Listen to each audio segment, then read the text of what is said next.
Previously on Don't Get Daved. It's in here tight. We'll get it out. We're getting there. Wisconsin air-cooled. It's a Model A transmission. Model A transmission. Is it just me, or is that track not hamburger? It needs new rubber for sure, but it's the tires and stuff. I've seen worse. Could have been worse.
Before we get going on what's happening with the restoration, I'll do a quick rundown on what this machine is, where it was from, who designed it, and how did I get it. So, in the late 1940s, early 1950s, there was a man by the name of Frank Smirch in Flin Flon, Manitoba.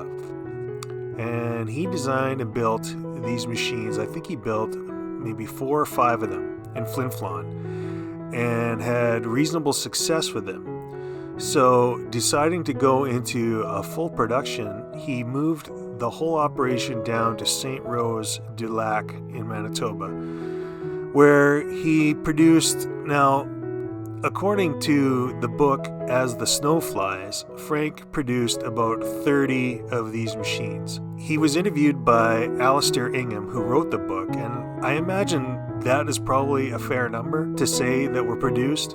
I have information from another man who was a friend of Frank's, and he told me that Frank told him he produced about 100 of these machines. So either way, those are still pretty low numbers.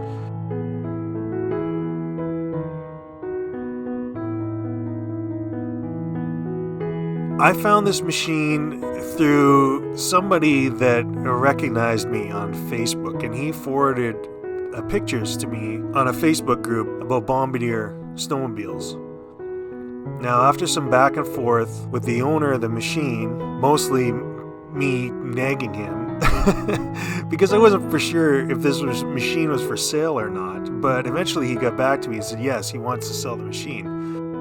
Now, as you can imagine, there aren't many of these machines left. As far as I can tell, there's 4 that are known. There's this one. There's another one, seems to be floating around Saskatchewan somewhere. I don't know the people that own it. I've seen photos of it. I've seen a video of it driving. There's another one that was built by John Livingston, rebuilt by John Livingston down in Regina, and that machine has since gone to the USA. I don't know who owns that now. And there is one more that is, I want to say, halfway finished being built. So, by my numbers, that's 4 machines. I mean, there's a couple more carcasses floating around, but I can't imagine there are any more that will be put back on the snow. So the first thing I needed to do to work on this engine was get a service manual. Now, you can download a service manual, but I decided I would buy one. They're relatively inexpensive.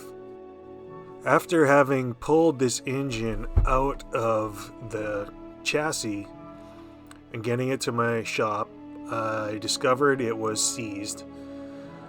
Although not that bad. I think it was one piston that was seized and it was stuck on the rings.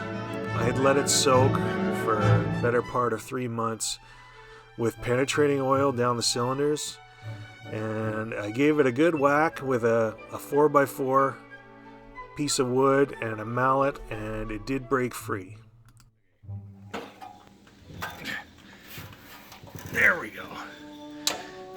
Unseized. Still a stuck valve, but She gonna go?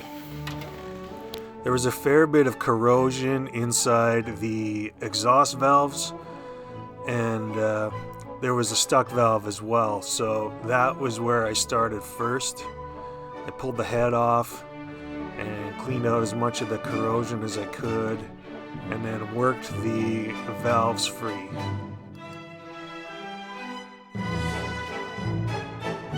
There was one stripped spark plug hole, so I drilled that out, and I had a good buddy take it up, and I redid the hole, and good as new.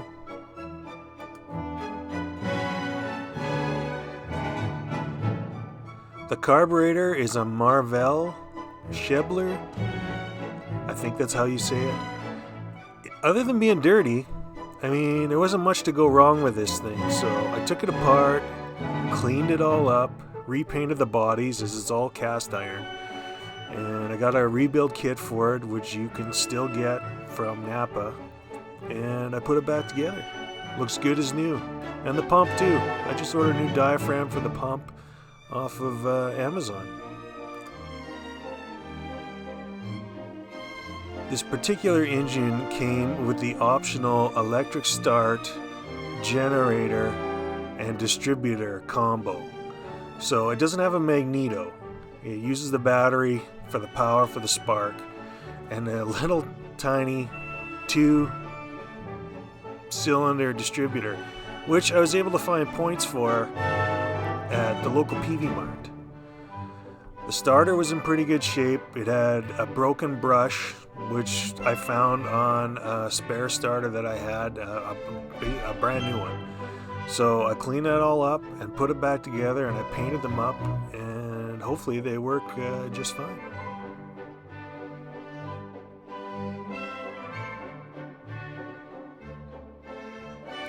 At this point, I've got the engine up on an engine stand just to make it a little easier to work on. This particular engine, both pistons move up and down at the same time. So there's a giant counterweight on the crankshaft, which is kind of cool. The bearings were really good. The size on the crankshaft, the size is all mic'd out well within spec. The rings on the piston were seized and stuck in the grooves. So I found some replacement rings on eBay, factory Wisconsin rings, and I got those installed. A little update on the 1953 Huskymobile Wisconsin engine. It's coming along. Got the bottom end back together almost. Pistons and rods next. And obviously cylinders.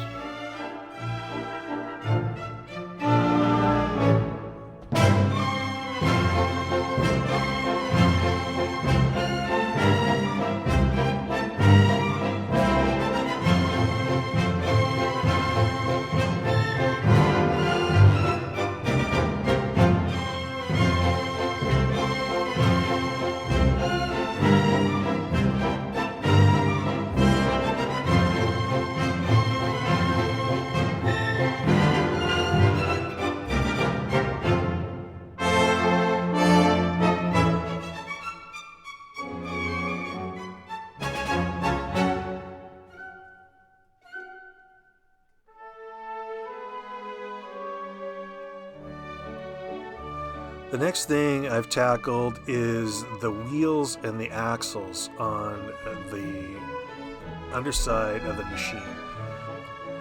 The wheels are of a split rim design made by a company called Aerol.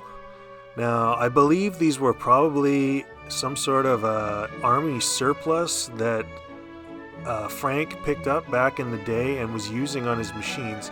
I've not been able to find any kind of information on them. I believe they were probably used as casters on service carts for aircraft, but I can't be 100% sure.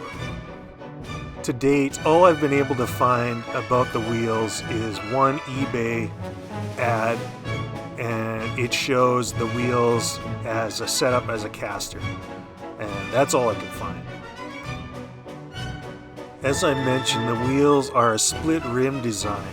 So there's the two pieces for there's the rim, there's the ring, and then there's a snap ring that goes, and that is what holds the two pieces together. One of the rims was missing a snap ring, and somebody had tied some kind of a haywire or something around it. So I had to make a new ring. Actually, I had a friend make it for me. He had some 1/8 piano wire or music wire and ran it through his roller, and that was a great replacement. The tires that were on the machine when I got it were a 4.8 by 8 bias ply trailer tire. A little bit of internet searching revealed the date code of 1963. Now these tires are long past their prime, and I don't think they were what Frank had originally put on the machine anyway. The replacements I put on were a 4-ply wheelbarrow tire of higher quality, and I think these were more in line of what the machine came with, and they should last quite a long time. All 4 of the axles were bent, 2 of them quite severely, I'm sure from overloading when this machine was working.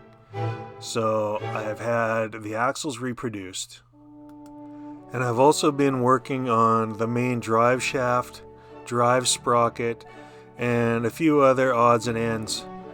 So in the upcoming video, I will cover the work that's been going on with the clutch, the transmission, and by then I'll probably be tearing into the track too. So until then, thank you for watching, and have a great summer.